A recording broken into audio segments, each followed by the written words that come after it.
नमस्कार दोस्तों, मैं विकास कुमार आप सभी का स्वागत करते हैं सनराइज ऑफिशियल के ऑनलाइन प्लेटफॉर्म के ऊपर। तो आज मेरे दोस्तों मैंने पिछली क्लास के अंदर एक टॉपिक की शुरुआत किया था, भौतिकी विज्ञान के अंदर वन लाइनिंग जो क्वेश्चन आते हैं, और 100 तक मैंने क्वेश्चन जो लिखवाए थे वो क्वेश्चन मेरे दोस्त जो क्वेश्चन मैंने पिछली क्लास के अंदर लिखवाए थे वहां से मेरे दोस्त रिस्पॉन्स मुझको 100% मिला कि हाँ अच्छा क्वेश्चन आपने लिखवाया, कि बहुत अच्छा क्वेश्चन था। तो उसके आगे मैंने शुरू किया थे, नोट्स मैंने अपने परिवार के लिए बनाए थे, लेकिन आप सभी मेरा परिवार ही है। तो आज मेरे दोस्त जो मैं ये क्वेश्चन लिखवाने वाला हूं, ये क्वेश्चन मेरे दोस्त जो लिखवाएंगे ये सारे के सारे क्वेश्चन मेरे दोस्त 100 से आगे शुरू करते कि कौन कौन सा क्वेश्चन एग्जाम के अंदर पूछेगा और कौन सा क्वेश्चन एग्जाम के अंदर नहीं पूछेगा।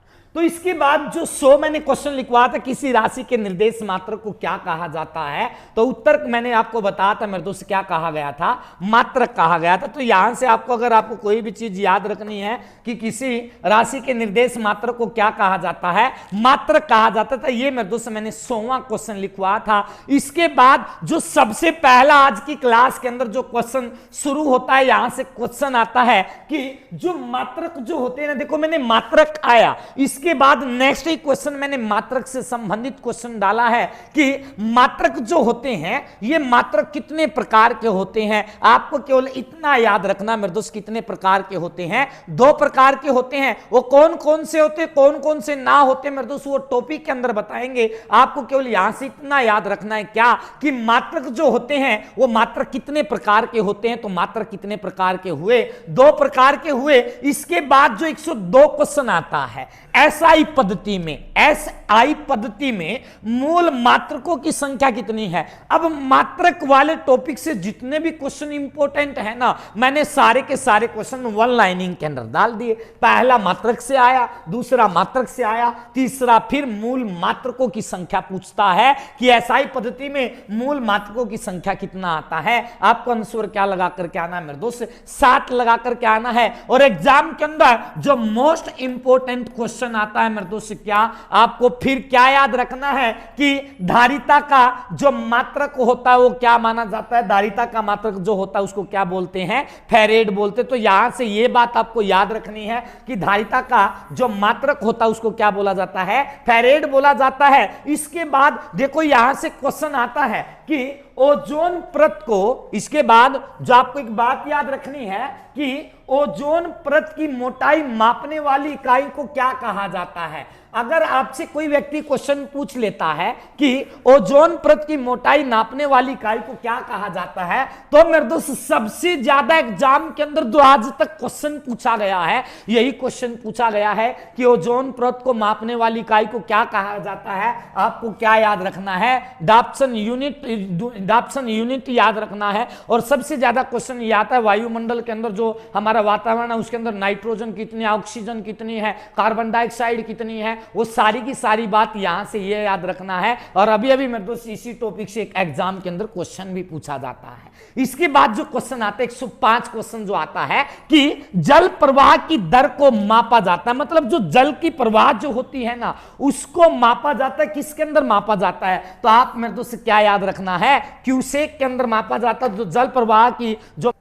इसके बाद 105 क्वेश्चन जो आता है जल प्रवाह की दर को मापा जाता है, किसमें मापा जाता है। तो आपको क्या याद रखना है, क्यूसेक के अंदर मापा जाता है। इसके बाद क्वेश्चन आता है परिस्थिति दबाव की इकाई क्या है। परिस्थिति जो दबाव है उसकी जो इकाई होती है उसको क्या कहा जाता है, बार कहा जाता है। इसके बाद जो आपको याद रखना है मेरे दोस्त, क्या याद रखना है, आवर्ती का जो मात्रक होता है उसको क्या बोलते हैं, हर्ट्ज बोलते हैं। आवर्ती का जो मात्रक जो होता है ना, साइंस के अंदर टॉपिक आता है, आपको याद रखना कि आवर्ती का मात्रक क्या होता है। आवर्ती का जो मात्रक होता है मेरे दोस्त क्या होता है, हर्ट्ज जो होता है। इसके बाद जो आपको याद रखना, सबसे ज्यादा जो आज तक एग्जामों के अंदर क्वेश्चन आए हैं ना, यहां से शुरू होते हैं। आवर्ती का मात्रक पूछे या ना पूछे, लेकिन मेरे दोस्त पृष्ठ तनाव से क्वेश्चन एग्जाम के अंदर जरूर आता है। तो पृष्ठ तनाव का जो मात्रक माना जाता है, इस पृष्ठ तनाव का मात्रक किसे माना जाता है, आपको याद रखना है न्यूटन प्रति मीटर को माना जाता है। तो यहां से आपको यह बात याद रखनी है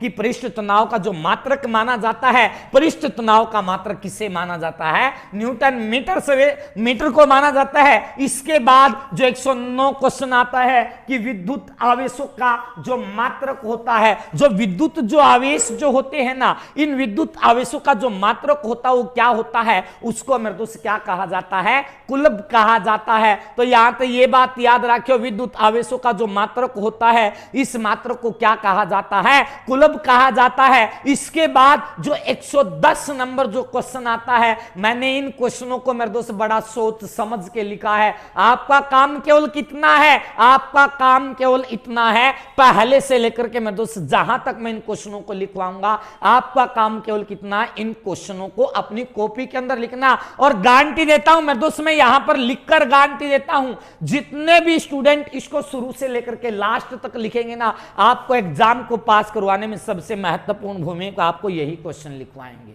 मैं वो क्वेश्चन लिखवाऊंगा जो एग्जाम के अंदर आज तक बार बार पूछे गए हैं और एग्जाम के अंदर आते हैं। तो यहां से 110 नंबर जो आता है, ये क्वेश्चन पूछा गया है कि समतल कोण का, समतल जो कोण होता है ना, उसका SI मात्रक क्या होता है? तो समतल कोण का जो SI मात्रक जो होता है ना, उसको मेरे दोस्त क्या कहा जाता है? रेडियन कहा जाता है। याद रख लोगे कि ना रख लोगे? समतल कोण का SI मात्रक क्या होता है? आपको याद रखना मेरे दोस्त, क्या याद रखना है? रेडियन याद रखना है। इसके बाद 11वां क्वेश्चन आता है, विभवांतर का मात्रक क्या होता है? विभवांतर को जो मापा जाता है, उसका जो मात्रक होता है, उसको क्या कहा जाता है? वोल्ट कहा जाता है। तो विभवांतर का मात्रक मेरे दोस्त क्या होता है? वोल्ट होता है। इसके बाद जो 112 जो क्वेश्चन आता है, यहां से क्वेश्चन आता है विद्युत प्रतिरोध का जो SI मात्रक होता है। तो ये क्वेश्चन भी एग्जाम में बड़ा इंपॉर्टेंट माना गया। ये मात्रक वाले क्वेश्चन जो है ना, एग्जाम में कितो कोशों का मात्रक पूछ कर खड़ा हो जावा है,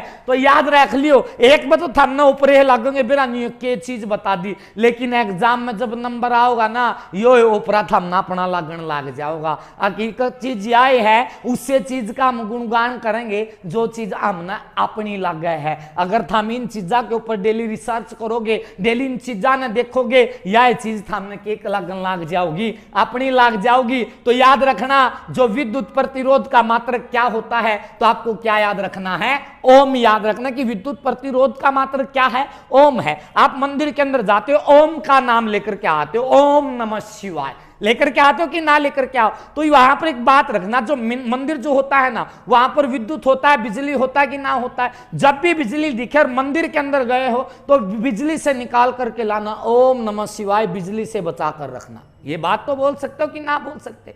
ओम नमः शिवाय किससे बचा करके रखना? बिजली से बचा करके रखना। आजकल जो बिजली से बचाने का बड़ा खतरनाक मुद्दा चला हुआ आजकल के बाजारों के अंदर, पता होगा इस बात का। कल का एक दिन में दोस्त कौन सा है? करवा चौथ स्पेशल है कि ना है? अब की बार में दोस्त क्या है, जो पुराने इंजन जो है ना, उन पुराने इंजनों की मेरे दोस्त क्या चली हुई है? सर्विस चला हुआ है। वो सर्विस कैसी? आज मंगलवार का दिन है, कल बुधवार है, कल करवा चौथ का व्रत है। आज जितनी भी नाई की दुकान है ना, सारी की सारी खुली पड़ी है। पुरानी इंजना की मेरे दोस्त क्यों लाग रही? चमकाई चमक लाग रही है। हकीकत है, जिनका ब्याह हो लिया में भी आज देख लियो 12 पचे के पचे बने ब्याह इच्छा छोरी आगा 90% छोरी आगा क्या हो जाओगा? 90% छोरी आगा बुखार हो जाओगा। जुनसी बन्या ब्याह इच्छा ही है ना, 90% छोरी आगा क्या हो जाओगा? बुखार हो जाओगा। वो बुखार क्यों हो जाओगा? अरे माँ मेरा तो बुखार हो गया, मेरे पे कुछ खाया ही नहीं जानता। हकीकत बात बताऊंगा। और वो कैल है ना मारी, मेरा तो कैल कदे तू सोचो और कुछ सोचना, वो और कुछ सोचना घना खतरनाक है। वो घना खतरनाक क्यों है? वो किसी न किसी के नाम पर नू समझ लियो दाढ़ में काला है। जिसके घर में ऐसा कुछ लगा ना, तो आगे तक खुआ दियो भाई, आगे तक खुआने में फायदा लग गया ना, नूनी बेरा के कहानी के हो जा। आज का लड़े घने खतरनाक चल रहे हैं, तो याद रख लियो। पहले लड़े माल भी डरे रहे हैं भाई। आज का पहले की लुगाई में आज की लुगाई में घना फर्क है। पहले की लुगाई 500 मान जा करती, आजकल की लुगाई 10,000 में मांगा ना देवनु को पकड़ अपना, मैं तो यूं चल ली। एक के बाद कहे पकड़ अपना, मैं तो यूं चल ली। पहले की हम लिख लो, मन मरवाओगे तम। ध्वनि की प्रबलता का मात्रक क्या होता है? तो इसके बाद 113 क्वेश्चन जो आता है, ध्वनि की प्रबलता का जो मात्रक होता है वो क्या होता है? तो याद रखना डेसिबल होता है। ध्वनि की प्रबलता का मात्रक क्या होता है? डेसिबल होता है। इसके बाद जो 114 क्वेश्चन जो आता है आपको याद रखना है, लेंस की समता का जो मात्रक होता है, इस लेंस की समता का मात्रक क्या होता है? आपको क्या याद रखना है? डायोप्टर याद रखना है। ये क्वेश्चन भी एग्जाम के अंदर कई बार आया है कि लेंस की समता का मात्रक मेरे दोस्त क्या है? डायोप्टर है। इसके बाद जो 115 क्वेश्चन जो कहता है कि पदार्थ के परिणाम का जो एसआई मात्रक होता है, वो पदार्थ के परिणाम का एसआई मात्रक उसको क्या बोलते हैं? उसको मेरे दोस्त क्या बोला जाता है? मोल बोला जाता है। किसी भी चीज के आप क्या लगा करके आते हो? मोल लगा। इसके बाद जो क्वेश्चन आता है, इसके बाद में दोस्त क्वेश्चन आता है, यहां से क्वेश्चन पूछा जाता है कि प्रदीपन का जो एसआई मात्रक होता है, इस प्रदीपन का एसआई मात्रक क्या होता है? उसको मेरे दोस्त क्या कहा जाता है? लक्स कहा जाता है। तो याद रख लियो, प्रदीप नाम का जो छोरा था ना, क्या मनाया कर था? लक्स मनाया कर था। और वो प्रदीप के था, गणाए काला था, लक्स पे नाना का वो किस वर्गा हो गया? इस बोर्ड वर्गा हो गया। तो याद रखना, प्रदीपन का एसआई मात्रक के है? लक्ष्य है। प्रदीप क्या गेला लावे? लक्ष्य गेला, तो थम बोलो ही नहीं। इसके बाद क्वेश्चन आता है कि चुंबकीय अभिवाह का मात्रक क्या होता है? चुंबकीय जो पदार्थ है ना, उसको क्या कहा जाता है? वेबर कहा जाता है। मैंने आपको बताया था, अगर चुंबक जो है उसको गर्म कर दिया जाए तो उसके ऊपर क्या प्रभाव पड़ेगा? वो पूरी की पूरी क्या हो जाओगी? नष्ट हो जाओगी। तो यह बात रख लियो, जो चुंबक का जो अभिवाह का जो मात्रक जो पड़ता है ना, वो क्या होता है? वेबर होता है। इसके बाद क्वेश्चन आता है, खाने से जो हम रोटी खावे, जो हम खाना खावे हैं, उस खाने से मिलने वाली ऊर्जा को किसके अंदर मापा जाता है? याद रख लियो, जब सांझ ने रोटिया की टिकड़ा की थे ही लेकर बैठो ना, तो नू देख लियो था हमने उससे कितनी कैलोरी मिला है। तो याद रख लियो, खाने से मिलने वाली ऊर्जा को क्या कहा जाता है? वो कहा जाता है मेरे दोस्त, आपको क्या याद रखना है? कैलोरी याद रखना है। इसके बाद क्वेश्चन आता है, कोई भी कार्य करते, मान लो कार्य करता हूं मैं, कोई कार्य करता हूं मैं, पढ़ाने का कार्य करता हूं, कार्य करने की दर को क्या कहा जाता है? आपको क्या याद रखना, जो मैं कार्य करता हूं उसको क्या कहते हैं? क्षमता कहते हैं। कि मेरे अंदर इतनी क्षमता है कि मैं हटते ही पढ़ा सकूं, मेरे ऊपर उस तबत्ती पढ़ा नहीं जाता। तो कार्य करने की दर को क्या कहा जाता है? क्षमता कहा जाता। कदे कोई ममता याद रख लो, इसना याद रख लियो, क्षमता याद रख लियो। इसके बाद 120 नंबर क्वेश्चन आता है, नाभिकीय त्रिज्या की जो इकाई होती है उसको क्या कहा जाता है? उसको मेरे दोस्त फर्मी कहा जाता है। नाभिकीय त्रिज्या की जो इकाई होती है उसको क्या कहा जाता है? फर्मी कहा जाता है। इसके बाद जो 121 नंबर जो क्वेश्चन आता है, एक खगोलीय इकाई किन के बीच की दूरी होती है? मान लो कोई एक खगोलीय इकाई जो होती है वो किन के बीच की दूरी होती है? पृथ्वी और सूर्य के बीच की दूरी होती है। याद रखो लोगे कि ना, पृथ्वी और सूर्य के बीच की दूरी को क्या कहा जाता है? एक खगोलीय इकाई कहा जाता है। यह आपको बात याद रखनी है, एग्जाम के अंदर ऐसे ही मिलेगा। इसके बाद क्वेश्चन आता है, एक प्रकाश वर्ष कितने खगोलीय इकाइयों के बराबर होता है? 63,241 के बराबर होता है। तो यहां तो ये बात याद रखना है, एक प्रकाश वर्ष कितने खगोलीय इकाई के बराबर होता है? तो आपको मेरे दोस्त क्या याद रखना? 63,241 के बराबर होता है। इसके बाद आपको क्या याद रखना है? ये याद रखना है, क्वेश्चन नंबर 123 क्या कहता है? 1 किलोवाट घंटा, 1 किलोवाट घंटे में कितने जूल के बराबर होता है? मतलब 1 किलोवाट जो घंटा जो होता है ना, वो कितने जूल के बराबर होता है? आपको क्या याद रखना है? ये याद रखना है 3.6 गुना 10 की शक्ति 6 जूल के। मतलब क्या लिखवाया है?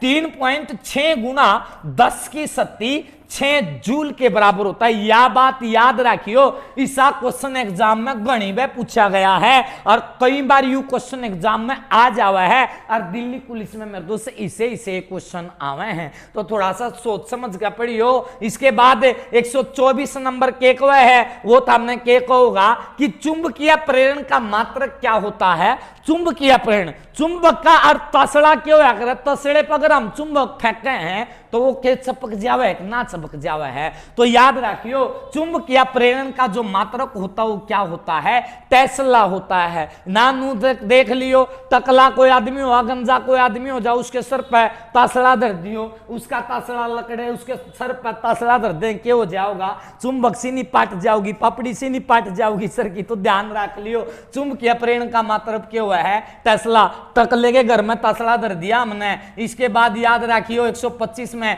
दाब की इकाई क्या होती है, दाब तो हमने याद रख लियो, दाब नू नहीं बेरा किस मौके पर क्या की लाग जाओ क्या की ना लाग जाओ के बेरा की तो जाना पड़ जाओ। दाब की जो इकाई होती है उसको क्या कहा जाता है, दाब की इकाई को गलत ना लियो, मैंने क्वेश्चन समझाने खातर बोला है। दाब की इकाई होती है उसको क्या कहा जाता है, पास्कल कहा जाता है। मान लो किसी भी प्रकार की पानी की दाब लाग रही है, पानी की दाब लाग रही है, पानी में मेरे दोस्त क्या हो जाए टूटी में पानी ये नहीं पावे के लकड़ जावा है, पास्कल से निकल में तो नहीं बेरा के लकड़ ना हो जावा है। तो याद रख लो दाब की इकाई क्या हुआ है, पास्कल हुआ है। इसके बाद याद रखना है एक बार कितने पास्कल के बराबर होता है, एक बार प्यास लागे पछ है ना पास्कल में तो कितना जी लकड़ा हुआ है। तो याद रखियो एक बार कितने पास्कल के बराबर होता है, 10 की शक्ति 5 पास्कल के बराबर होता है। यह बात याद रख लोगे कि नहीं याद रख लोगे। 10 में तो है ना, कहने का मतलब क्या है, 10 में तो ना बटे में तो बता, अगर पानी ना मिला ना कुछ भी ना हमारा गिटवे तो जाना जावे है ना, लकड़ दी भी कोन्या और कसर भी कोन्या रहती। तो 10 की शक्ति 5 किसके बराबर होता है, पास्कल के। इसके बाद याद रखना मेरे दोस्त क्या कि इस दाब का जो एसआई मात्रक होता है, जो दाब जो है ना उसका एसआई मात्रक मेरे दोस्त मैंने क्या बताया है, बार बताया है। दाब का एसआई मात्रक क्या होता है, बार होता है भाई विकास, ये तो मेरा नाम आ गया भाई। इसके बाद हमने याद रखना है किलोवाट घंटा किसकी इकाई है, 1 किलोवाट जो घंटा है ना ये किसकी इकाई होती है, तो किलोवाट घंटा किसकी इकाई होती है भाई, ऊर्जा की होता है। इसके बाद क्वेश्चन नंबर 129 जो कहता है हम किसी प्रकार पर बल लगावे हैं और उस बल का एसआई मात्रक क्या होता है, न्यूटन होता है। तो बल का जो मात्रक जो होता है उसको क्या कहा जाता है, न्यूटन कहा जाता है। इसके बाद क्वेश्चन नंबर 130 क्या कहता है कि शक्ति का जो एसआई मात्रक होता है, तो बल दूसरा शक्ति आया, शक्ति का एसआई मात्रक क्या हुआ है, वो तो वह है बल ने क्या पर लगाओगे, न्यूटन ना लगाओगे। और जिस आदमी ने सुनो जिस आदमी में बल होगा न्यूटन ने लगा दिया। दूसरा जिस आदमी में है ना बल लगाने की शक्ति होगी वो किस में लगा दी, वाट में। शक्ति तो याद रखियो, शक्तिमान तो याद रख लियो, शक्तिमान में जैन थी तो वोट के हिसाब तक कार्य कराया था, बल में क्या था न्यूटन था, शक्ति में क्या था वोट था। इसके बाद क्वेश्चन याद रखना है, क्वेश्चन नंबर 131 क्या कहता है, लंबाई की न्यूनतम इकाई को मापने के लिए, मतलब कोई लंबाई है उसकी न्यूनतम इकाई को मापने के लिए किसका प्रयोग किया जाता है, फर्मीमीटर। फर्मीमीटर को उसको क्या कहा जाता है, उसको कहा जाता है मेरे दोस्त क्या कहा जाता है, फर्मीमीटर कहा जाता है। तो याद रखना लंबाई की न्यूनतम इकाई को क्या कहा जाता है, तो फर्मीमीटर कहा जाता है। इसके बाद आपको 132 नंबर क्वेश्चन याद रखना है। क्या क्वेश्चन कहता है कि मापतोल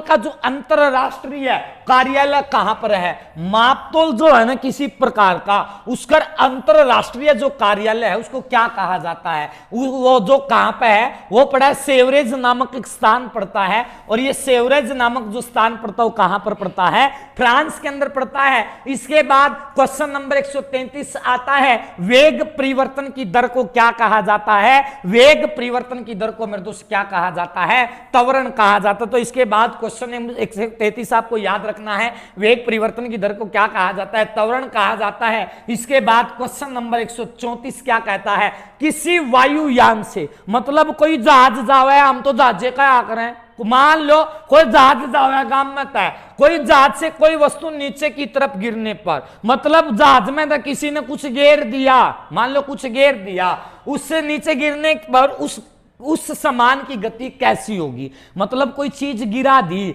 गिराने के बाद उस सामान की गति ने पूछा कैसी होगी, तो याद रख लियो परपेक्षीय गति, उसको परपेक्षीय गति कहते हैं। इसके बाद 135 क्वेश्चन आता है, वस्तु की स्थिति परिवर्तन को क्या कहा जाता है, वस्तु की स्थिति परिवर्तन को क्या कहा जाता है, विस्थापन कहा जाता है। इसके बाद घड़ी की सुई होती है, घड़ी की जो सुई होती है ना किस दिशा में होती है, आपको याद रखना है अवगत दिशा में होती है। देखो यू क्वेश्चन आ गया, घड़ी की सुई किस दिशा में होती है, आपको याद रखना है अवगत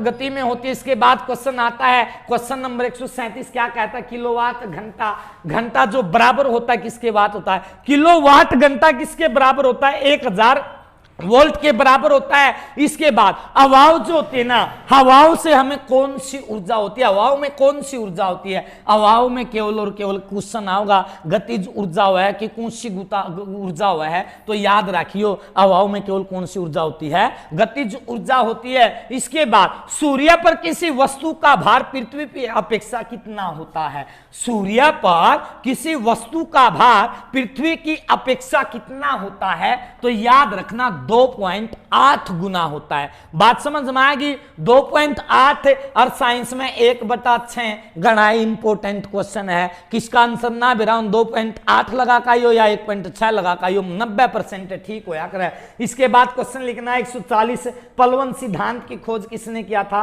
पलवन सिद्धांत की खोज किया था मेरे दोस्त किसने किया था, आर्किमिडीज ने किया था। इसके बाद क्वेश्चन आता है 141वां वायुयान व फुहारा, वायुयान जो है ना, वायुयान या फुहारा किस सिद्धांत पर कार्य करते हैं, बर्नौली के सिद्धांत पर कार्य करते हैं। तो याद रखना है वायुयान या फुहारा किस सिद्धांत पर कार्य करते हैं, बर्नौली के सिद्धांत पर कार्य करते हैं। इसके बाद 142 नंबर क्या कहता है, बादलों में वायुमंडल में तैरने को क्या कहता है, मतलब जो बादल जो है ना, बादल जो है वो वायुमंडल में तैरे हैं। क्यों तैरे हैं, क्योंकि उन बादलों का घनत्व हवाओं के घनत्व से क्या होता है, कम होता है। मतलब जो बादल जो है ना उनका घनत्व हवाओं के घनत्व से क्या होता है, कम होता है। देखो इस क्वेश्चन में सबसे ज्यादा जो इंपॉर्टेंट क्वेश्चन आया यो आया, और घना इंपॉर्टेंट क्वेश्चन है, ध्यान से सुनियो। एक लाइन में मन कम से कम 10 क्वेश्चन लिख रखे हैं। पहला क्वेश्चन, एक क्वेश्चन आया द्रव्यमान, दूसरा आया चाल, तीसरा आया आयतन, चौथा आया कार्य, पांचवा आया समय, छठा आया ऊर्जा, सातवां आया दूरी, आठवां आया विद्युत धारा, नौवां आया ताप। और ये जो पूछा है मतलब ये 9 क्वेश्चन लिख दिया मैंने, और वहां से क्वेश्चन आया, और जो आते हैं ना मतलब जितने भी क्वेश्चन आए हैं, देखो विद्युत धारा तो आगे, ताप तो आगे भाई, ताप आगे, और दाब, मतलब दाब भी आएगा इसी के अंदर। दाब जो आता है ये एक कैसी राशि होती है, विद्युत धारा, ताप और दाब ये कैसी राशि होती है, तो याद कौन सा रखना है दोस्त, याद रखना मेरे दोस्त क्या, अदिश राशि याद रखना है। मतलब ये सारी की सारी क्वेश्चन एग्जाम में नू मिलेगा। दाब एक कैसी राशि है, अदिश राशि है। द्रव्यमान एक कैसी राशि है, अदिश राशि है, सदिश राशि है, अदिश राशि है। कार्य कैसी राशि है, अदिश राशि है। ऊर्जा कैसी राशि है, अदिश राशि है। विद्युत धारा कैसी राशि है, अदिश राशि है। समय कैसी राशि है, अदिश राशि है। याद रख लोगे कि ना रख लोगे, और गारंटी देता हूं मेरे दोस्त यहां से 1-2 क्वेश्चन जरूर पूछा जाता है। इसके बाद क्वेश्चन नंबर 144 क्या कहता है, देखो फिर यहां पर एक बात आया, यहां पर सबसे पहले वेग लिखा, दूसरा विस्थापन लिखा, तीसरा बल लिखा, चौथा त्वरण लिखा। ये 4 बात यहां पर आई। बल आया, वेग आया, वेग आया, विस्थापन आया, बल आया, त्वरण आया, और पूछा ये कैसी राशि है। आपको क्या याद रखना है, सदिश याद रखना है। बात समझ में आया कि ना आया, एग्जाम में यही मिलेगा। बल कैसी राशि है, अंशवर सदिश राशि है। बात समझ में आया। इसके बाद क्वेश्चन आता है, दूरी हमेशा होती है क्या, जो मान लो कोई दूरी होती है, कहीं पर जाना है और वो रास्ता दूर है। बात समझ में आया कि ना आया, कहीं पर जाना है वो रास्ता दूर है, वो दूरी क्या है, धनात्मक होती है। तो दूरी कैसी राशि होती है, धनात्मक राशि होती है। इसके बाद क्वेश्चन आता है, किसी निश्चित दिशा में 2 बिंदुओं के बीच की दूरी को क्या कहा जाता है। मान लो कोई निश्चित दिशा है और उनमें कोई 2 बिंदु है, एक यार्ड है और एक यार्ड है, इनके दोनों के बीच की दूरी को क्या कहा जाता है, विस्थापन कहा जाता है। याद रख लोगे कि नहीं, निश्चित दिशा में 2 बिंदुओं के बीच की दूरी को क्या कहा जाता है, विस्थापन कहा जाता है। इसके बाद क्वेश्चन आता है, विस्थापन का एसआई मात्रक क्या होता है, विस्थापन का एसआई मात्रक मेरे दोस्त क्या होता है, आपको याद रखना है। क्या रखना है भाई, कहां गया विस्थापन का एसआई मात्रक, आ गया भाई। विस्थापन का जो एसआई मात्रक होता है उसको क्या कहा जाता है, आपको याद रखना है मेरे दोस्त, क्या याद रखना है, मीटर कहा जाता है। इसके बाद आपको याद रखना है, किसी वस्तु द्वारा प्रति सेकंड में, किसी वस्तु के द्वारा प्रति सेकंड में तय की गई दूरी को क्या कहा जाता है? चाल कहा जाता है। मतलब किसी वस्तु के द्वारा प्रति सेकंड में तय की गई दूरी को क्या कहा जाता है? चाल कहा जाता है। वो चाल मटक मटक हुआ बात ध्यान तो रख लियो। किसी वस्तु के द्वारा सेकंड में, 1 सेकंड में नहीं चली जाया करे, कोई बार टावर मुंह देखता रह जाए तो चाल कह दिया करें। तो याद रखियो चाल कैसा ही मात्र के हैं। देख लकड़ी की ना मीटर सेकंड में बेरा भी ना लग गया, नुए तो पढ़ लो ना लुगाई है ना, देखा अगले क्या नू लकड़ जाओगी नू जो रोज जहाज जा कर ना ऊपर का नू लकड़ जाओगी। छालनी तो दूर की बात, ठहरने को छालने में कभी नहीं देखेगा। तो याद रख लियो भाई एक के काम है। कदे को सा भाई नू सोच जाओ छालनी में कहे नू देख लियो, छालनी में देखने खातर घनी मेहनत करनी पड़ा है और छालनी में देखने खातर तो भाई कुछ कर लियो फिर थाम। समझ गए कि याद रखियो चाल का ऐसा ही मात्र के मीटर सेकंड है। इसके बाद याद रखना किसी वस्तु के विस्थापन की दर को क्या कहा जाता है? तो किसी वस्तु के विस्थापन की दर को या प्रति सेकंड में वस्तु द्वारा तय की गई दूरी को क्या कहते हैं? वेग कहते हैं। किसी वस्तु के विस्थापन की दर को या प्रति सेकंड में वस्तु द्वारा तय की गई दूरी को क्या कहते हैं? वेग कहते हैं। वेग का ऐसा ही मात्रक क्या होता है? मीटर सेकंड होता है। वेग का ऐसा ही मात्रक क्यों है? मीटर सेकंड हुए खाले बेबे मन बेरा आवे हैं। मैं उड़ले कहने मुंह करन लाया जू ना बैग में तो टोफी का दगी खाने की आदत नहीं जाओगी मने मेरे उड़ले कहने मुंह कर दे खान लाग जावे। खा लो मैं कौन सा खुश हूं, खा लो। इसके बाद लिखो वेग का ऐसा ही मात्र क्या होता है? मीटर सेकंड होता है। इसके बाद लिखना है किसी वस्तु के वेग में परिवर्तन की दर को क्या कहा जाता है? त्वरण कहा जाता है। किसी वस्तु के वेग में परिवर्तन की दर को क्या कहा जाता है? त्वरण कहा जाता है। इसके बाद याद रखना है त्वरण का ऐसा ही मात्रक क्या होता है? त्वरण का ऐसा ही मात्रक होता है मेरे दोस्त क्या? मीटर सेकंड स्क्वायर होता है। मीटर सेकंड लिखकर उसके ऊपर स्क्वायर लगा देना। इसके बाद क्वेश्चन लिखना है किसी वस्तु किसी वृत्ताकार मार्ग पर गति करती है। मतलब कोई वस्तु है कि कोई वस्तु किसी वृत्ताकार मार्ग पर, मान लो वृत्ताकार मार्ग है और उस पर कोई वस्तु गति करे, उसे क्या कहते हैं? वृत्तीय गति कहते हैं। तो यह बात याद रखना है कोई वस्तु वृत्ताकार मार्ग पर गति करेगी उसने क्या कहेंगे? वृत्तीय गति क्या है? वृत्तीय गति क्यों है? वृत्तीय गति जो है ना याद रखियो या एक त्वरित गति है। तो याद रख लो कि वृत्तीय गति क्या मानी जाती है? त्वरित गति मानी जाती है। इसके बाद क्वेश्चन नंबर 156 क्या कहता है? वृत्ताकार मार्ग पर गतिशील कारण को करने को वृत्त के केंद्र से मिलाने वाली रेखा को में जितने कोण से घूम जाते उसे क्या कहा जाता है? सुनो ध्यान तय वृत्ताकार मार्ग पर गतिशील कारण को वृत्त के कर्ण है, यो कर्ण को वृत्त के केंद्र से मिलाने वाली रेखा 1 सेकंड में जितने कोण से घूम जाती उसे क्या कहा जाता है? कोणीय वेग कहा जाता है। तो यहां तक याद रखियो इसको हम क्या कहेंगे? कोणीय वेग कहेंगे। कोणीय वेग को निकाला जाता है ओमेगा से। यू क्वेश्चन आओ या ना आओ लेकिन इसका क्वेश्चन एग्जाम में जरूर आओगा। कोणीय वेग को कैसे निकाला जाता है? ओमेगा से निकाला जाता है। इसके बाद याद रखना है भौतिकी का भौतिकी का पिता किसे कहा जाता है? आपको क्या याद रखना है? भौतिकी का पिता कहा जाता है मेरे दोस्त किसको? न्यूटन को कहा जाता है। ये क्वेश्चन अब यहां से जो क्वेश्चन शुरू होंगे ना वो बड़े इंपॉर्टेंट क्वेश्चन शुरू होंगे। भौतिकी का पिता किसे कहा जाता है? न्यूटन को कहा जाता है। इसके बाद सुनना क्वेश्चन नंबर 159 क्या कहता है? न्यूटन ने सन 1687 ईस्वी में, ये लो भाई ईस्वी लिखो या बीसी लिखो, बात एक ही है।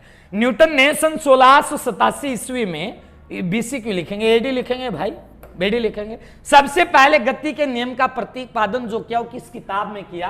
तो न्यूटन की किताब थी प्रिंसिपिया। इस किताब के अंदर क्या बताया गया? न्यूटन की गति के नियमों के बारे में इस किताब के अंदर क्या बताया गया है? लिखा गया। इसके बाद क्वेश्चन आता है, अब बात सुनना, न्यूटन की गति के तीनों नियम के बारे में बताएंगे भाई।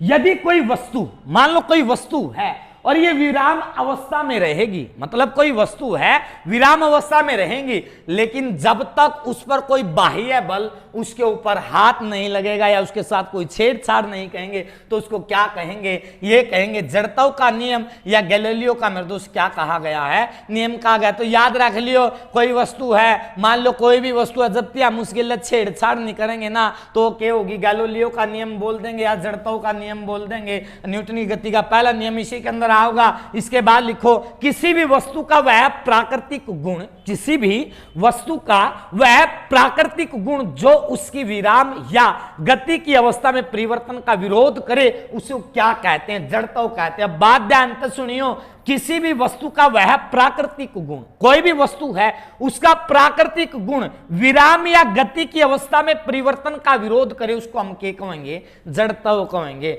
इसके बाद देखो फिर क्वेश्चन याड़ा होगा, यो क्वेश्चन एग्जाम में नू नहीं बेरा 100 बया लिया, कितनी बा लिया।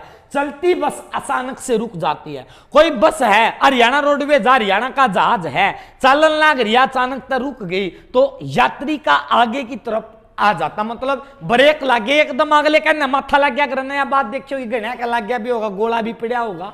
तो याद रखियो किसी भी वस्तु का मतलब क्या था, वो कोई एक कहां गए जो चलती बस से अचानक रुक जाती है तो व्यक्ति आगे की तरफ आता है, उसके अंदर न्यूटन की गति का कौन सा नियम है? तो न्यूटन का पहला नियम है। न्यूटन की गति का मेरे दोस्त कौन सा नियम कहलाता है? पहला नियम। इसके बाद आवे है, देखो यार कदे कोई सा गद्दा लिख ले, गद्दा होया करा, यो गद्दा लिख रहे हैं, गद्दा हुआ है। इब जाड्या का टाइम आ गया, सोड़ का सीजन आ गया, सोड़ लकड़ेंगी, सोड़ा पर लठ बरसेंगे हरियाणा वाला के, क्योंकि सोड़ा में तो भाई हमने के करना है, अड़ंगा करना, जुन सिवा धूल पड़ रही है, अरना सोड़ न काट कहीं भी एकदम ओढ़ के देखियो खटी खटी बांस आओगी। तो इस बात ने सुनियो, गद्दे पर डंडे मारने से धूल के कणों का निकलकर गिर जाना न्यूटन की गति का कौन सा नियम है? न्यूटन की गति का पहला नियम है। देखो गद्दे तक धूल लकड़ेगी तो पहला है, समझ गए? गाड़ी में बैठो आगे माथा लग गया, पहला है। पेड़ की पेड़ पता है फल नीचे गिर गए, वो न्यूटन की गति का कौन सा नियम है? देखो पेड़ की शाखा को हिलाने पर पत्तों पर झड़ना, ये न्यूटन की गति का पहला नियम है। फलों का नीचे गिरना न्यूटन की गति का पहला नियम है। पत्ते नीचे गिरो या फल नीचे गिरे कौन सा नियम है? पहला। माथा आगे लग गया कौन सा नियम है? पहला। बात समझ में आई कि ना आई? गद्दा पे अड़ंगा लकड़ का नीचा पड़ा कौन सा नियम है? पहला नियम। उसको क्या कहा जाता है? जड़ता या गैलीलियो का नियम कहा जाता है। इस बात का पता किस किताब से लगा? प्रिंसिपिया 1687 के अंदर। न्यूटन की गति के 3 नियम बताने हैं। बात समझ में आगी कि ना आगी? इसके बाद लिखना है, इसके बाद आओगा किसी वस्तु के, सुनो यहां तक बात आ गई थी फलों का। न्यूटन की गति के प्रथम नियम से परिभाषाएं मिलती हैं कितनी? मतलब जो न्यूटन की गति के प्रथम नियम से जो परिभाषा मिला है ना, वह क्या की परिभाषा मिला है? बल की परिभाषा मिला है। बात समझ में आ गई? मैंने बताया था बल अदिश है कि सदिश है, वो था नबेरा है। इसके बाद क्वेश्चन लिखना है, किसी वस्तु के द्रव्यमान तथा वेग के गुणनफल को क्या कहा जाता है? मतलब कोई वस्तु है उसके द्रव्यमान या वेग के गुणनफल को क्या कहा जाता है? आपको याद रखना, संवेग याद रखना है। और संवेग का SI मात्रक क्या होता है? किलोमीटर गुणा मीटर सेकंड होता है। किलोमीटर की गुणा किस तरह कर देंगे? याद रखियो एक बात याद रख देना, किलोमीटर और मीटर सेकंड क्या होता है? संवेग का SI मात्रक होता है। इसके बाद याद रखना है किसी वस्तु के संवेग में परिवर्तन की दर उस पर डालने लगने वाले असंतुलित बल की दिशा में बल के समानुपाती होती है। यह न्यूटन की गति का दूसरा नियम होता है।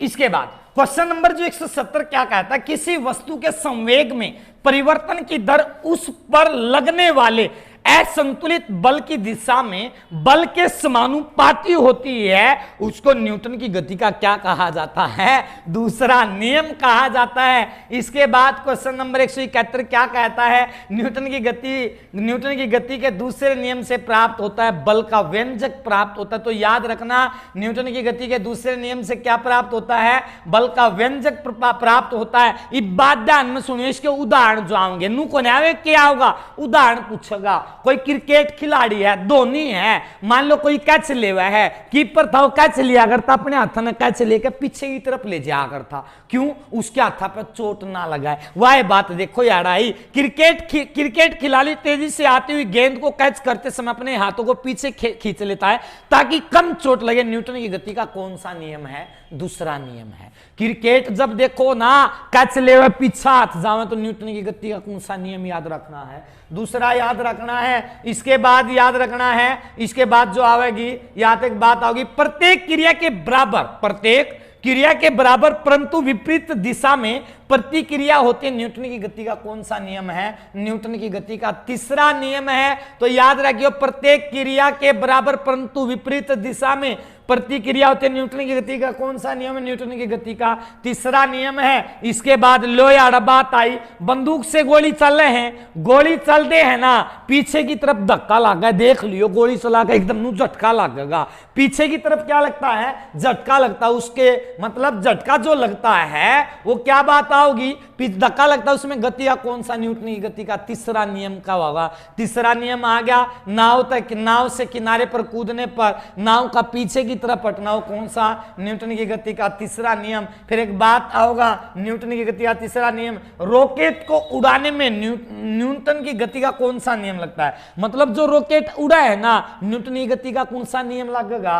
न्यूटन की गति का तीसरा नियम लगेगा। इसके बाद यदि कणों के समूह या निकाय पर कोई बाह्य बल लग रहा हो, उस निकाय का कुल संवेग संरक्षण नियत होता है, क्या कहलाता है? संवेग संरक्षण का सिद्धांत कहलाता है। यह संवेग संरक्षण के सिद्धांत के ऊपर बात होगा। रॉकेट शुरू में किस अवस्था में होता है? रॉकेट जो है ना, क्वेश्चन होगा किस अवस्था में होता है? विराम अवस्था में। आवेग का ऐसा ही मात्रक क्या होता है? न्यूटन सेकंड होता है। आवेग किस दिशा में होता है? वो होता है बल की दिशा में होता है। इसके बाद जब कोई वस्तु किसी वृत्ताकार मार्ग पर चलते उसे एक बल केंद्र की ओर कार्य करता तो क्या कहते हैं? अभिकेंद्र। देखो सबसे ज्यादा एग्जाम में मैंने क्लास में कहीं मैं बताऊं, मान लो कोई वस्तु है या मोड़ है, या मौत का कुआं है, इसमें मोटरसाइकिल लेकर कोई आदमी चल रहा है, उस मोटरसाइकिल लेकर गाड़ी लेकर कोई चल रहा है, मान लो रोड पर चल रहा है, कोई मोड़ आ गया, उस मोड़ पर मोटरसाइकिल नहीं होगी, उसमें कौन सा बल लगेगा? या बात होगी यार। अरे यह बात पूछेगा। और देखियो किंग आ गई वह बात, जब कोई वस्तु किसी वृत्ताकार मार्ग पर चलते एक बल केंद्र की ओर, मतलब उसके केंद्र की ओर कार्य करता है, उस बल को क्या कहते हैं? अभिकेंद्रीय बल कहते हैं। इसके उदाहरण दूंगा, बात सुनिए। मोटरसाइकिल लेकर चल रहा है, मौत के कुएं में चल रहा है, अभिकेंद्रीय बल लगेगा। रोड पे कोई भी कट आ गया, रोड पे कोई भी मोड़ आ गया, मोटरसाइकिल रोड की तरफ झुक जाओगी, कौन सा बल लगेगा? अभिकेंद्रीय बल लगेगा। यह बात एग्जाम में पूछेगा। इसके बाद बल की दिशा में अभिकेंद्रीय बल के विपरीत दिशा में होती है, मतलब इसके उल्टे दिशा में क्या लगेगा? बल लगेगा। ये तो केंद्र की तरफ लग गया, यू किस की तरफ लगेगा? केंद्र तब बाहर की तरफ बात जगह, वो कौन सा बल होगा? उसने कहेंगे हम अपकेंद्रीय बल। ये देखिया होगा वह लतड़े मशीन, लत्ते सुखाने की मशीन देखी होगी, उसमें बाहर की तरफ देखिए, उसमें पिछले का नमोग लाहा पाओगा और वो सारे लतड़े बाहर की तरफ से पाओगे, वो कौन सा है? अपकेंद्रीय बल है। रही देखी होगी, बलोण वाली दूध ना बलोया करे, और वो दूध है ना देखियो डेक्ची का चप क्या पाओगा, थोड़ा सा उस फुला का तो लग गया पाव है, उसने तो पूंछ ले हैं, लेकिन वो बराबर में साइडरा में पाओगा, उसमें कौन सा बल लगेगा? अपकेंद्रीय। अपकेंद्रीय बल हमने याद रखने हैं। इसके बाद देखो यह बात आओगी, अगली ये बात आओगी, कपड़ा सुखाने की मशीन में कौन सा बल लगता है? अपकेंद्रीय बल लगता है। समझ में आई? दूध तक मक्खन, दूध तक टिंडी की निकालने में कौन सा बल लगेगा? अपकेंद्रीय बल लगेगा। ये तो फिर मेरा नाम आ गया, अगले का न दिहाड़ा क्वेश्चन नुकसान कर दे।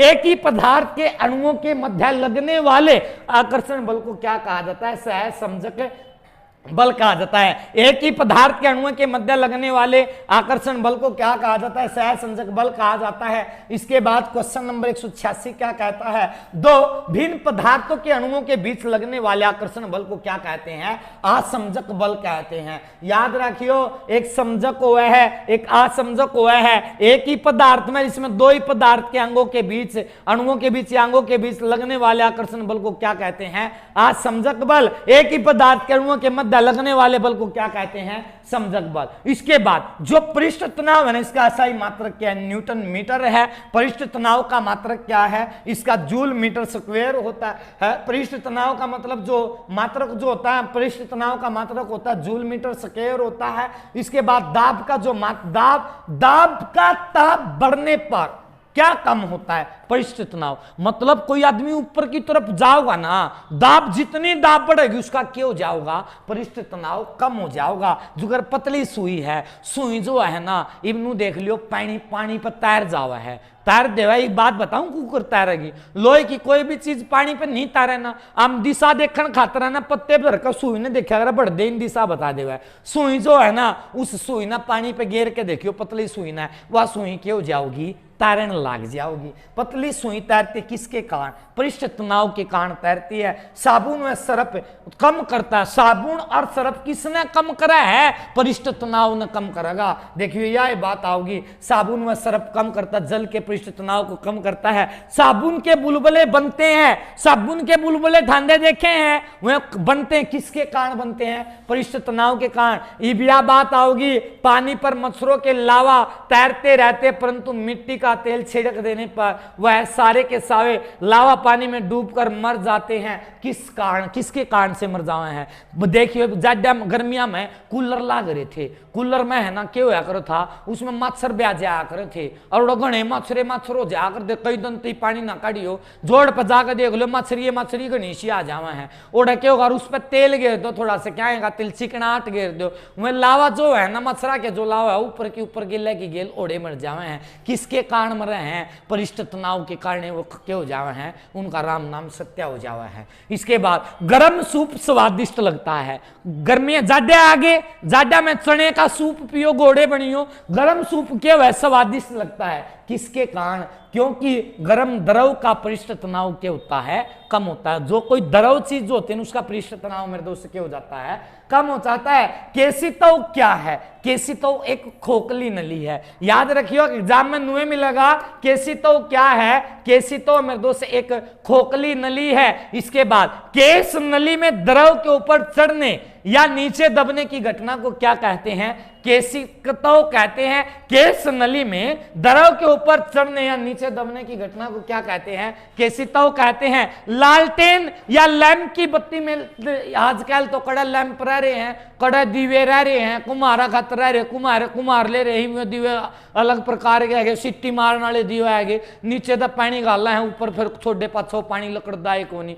सारी की सारी दुनिया भाई मॉडिफाई में चली गई, फिर उनका मार दो कुछ है नहीं, सारी चीज तो हमने खत्म कर दी। लालटेन को खत्म कर दिया, लैंप की बत्ती में तेल चढ़ता है, केशितव के कारण चढ़ता है। मतलब जो नीचे तो ऊपर तेल चढ़ा ना, किसके कारण चढ़ेगा, केशितव के कारण। पेड़ पौधों की देखो यह चीज तो रह रही होगी रे भाई, जिंगा पेड़ पौधे दिखा ना नू देखियो इसमें पानी कुकर चढ़ेगा। पेड़ पौधे की शाखाएं व तनों व पत्तियों तक जल व आवश्यक लवण किस क्रिया के द्वारा पहुंचते हैं, केशितव क्रिया के कारण पहुंचते हैं। अब एक बात देखी होगी, ब्लांटिंग पेपर आवा है, ब्लांचिंग पेपर या शाई सोखने वाला वो पेन नहीं आया करता, नी बाड़ा पेन देखा होगा और नू धर का पीछे तक घुमा दिया कर दे, सारी शाई चूस जाया कर था वो। देखो यार वह बात आ गई क्या लिखा है, ब्लांटिंग पेपर या शाई सोख लेता क्योंकि इसमें बने बने छोटे छिद्र होते जिसके ऊपर कार्य करते, केश नली के ऊपर कार्य करते, केशिकाओं के ऊपर कार्य करते हैं, जिसकी त्रिज्या बहुत कम होती है